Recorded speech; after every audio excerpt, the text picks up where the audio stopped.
Hey, the comic book haul is late this week. I've been sick all week. That's never any fun. Uh, some crazy sinus cold thing, who knows. But anyway, let's see if I can drum up some enthusiasm. It was a pretty big week at the comic shop again. They all seem to be these days, this summer at least. 10 books.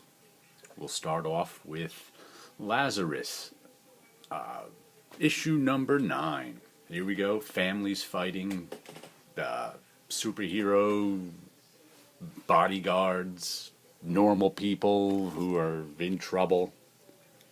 Some nice artwork. There we go. Nice sword fight.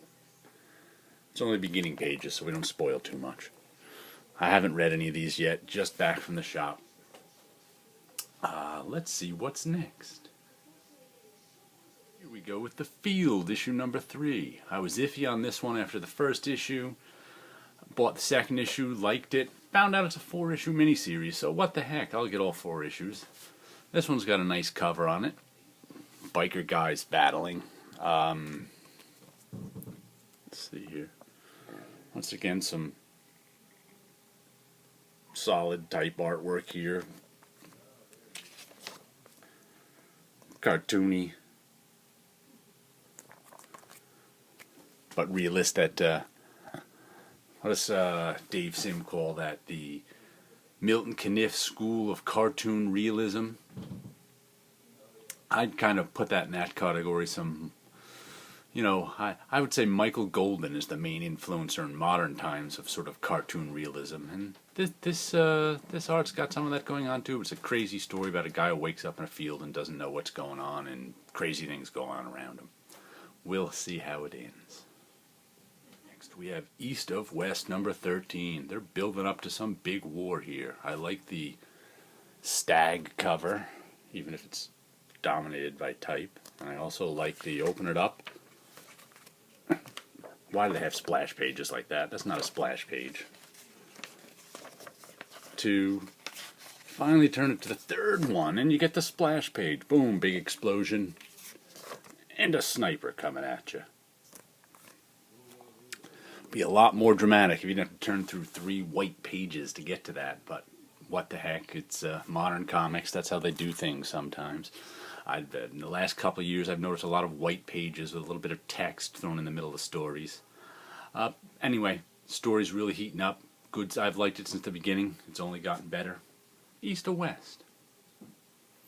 Next we have Clone number 18. Once again, this story is looks like he's digging a grave there.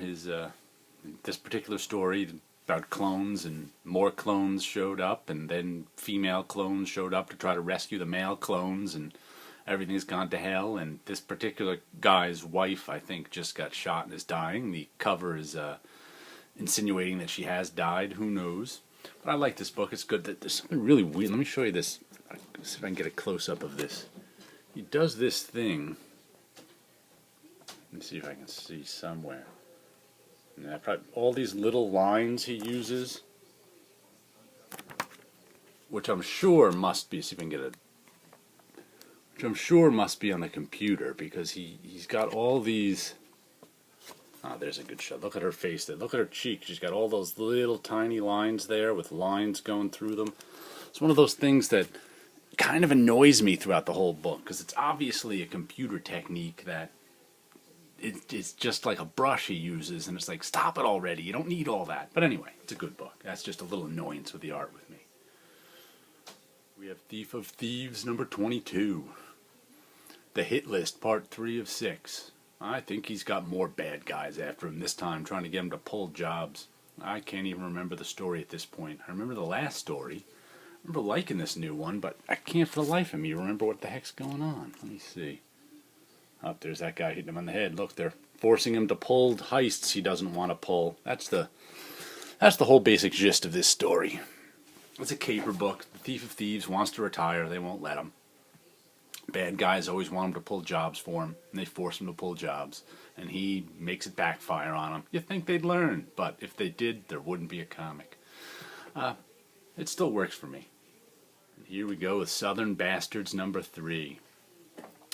First 2 issues were really fun. looks like we're getting more angry hillbilly comic stuff here, so what can I say about this except give it a read. Looks like he's got a Billy Jack bat there. There's a picture of the art for you.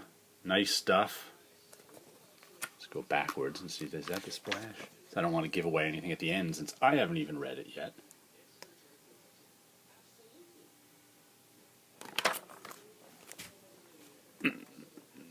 Monochrome color's a little dull for me, but you know, I've enjoyed the first 2 issues. I'm pretty sure it's only going to get better.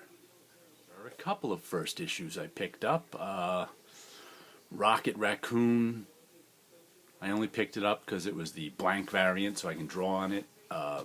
I really don't have much interest in Rocket Raccoon, but what the heck? If I collect these sketch ones and I actually draw on them, so I picked this one up. And Tech Jacket, which I've never read before. I know it's part of the Invincible universe, which I buy Invincible in the Ultimate editions because that's how I started. Now I wish I'd started buying the comics so I could read it as it goes along, but what the hey. I just finished Ultimate Edition number 8 or something, and 9 is coming out, so I figured I'd give Tech Jacket a read, see if that's any good. I have no idea. Finally, we'll wrap up with the Howard Chaykin section. Black Kiss Christmas in July special, which I think was originally supposed to come out at Christmas, so I guess it was late. Now it's the Christmas in July special instead of the Christmas special. I'd open it up and show you stuff, but there's probably naked drawings in there, and I don't know if that's the right thing to do on YouTube. But Satellite Sam is a decent comic, too. This is issue 9 of Satellite Sam. Matt Fraction is writing this, and Howard Chaykin is drawing it. The Black Kiss, Howard Chaykin is writing and drawing. And they both have similar artwork. This is in black and white. Let's see if I can find a page that doesn't... This is generally rated R. So there's sometimes sexual content and innuendo, but Black Kiss is a little more explicit. But Howard Chaykin's doing a lot of nice stuff with grays and textures. And the story is interesting. It's about the early days of radio. He's really... I really like his artwork. Howard Chaykin fell out of favor with me for many, many years. But recently I've been getting back into his stuff again. So, there you go. 2 more stuff. Well then, I'll see if I can recover a little more, and you have a good week, YouTube.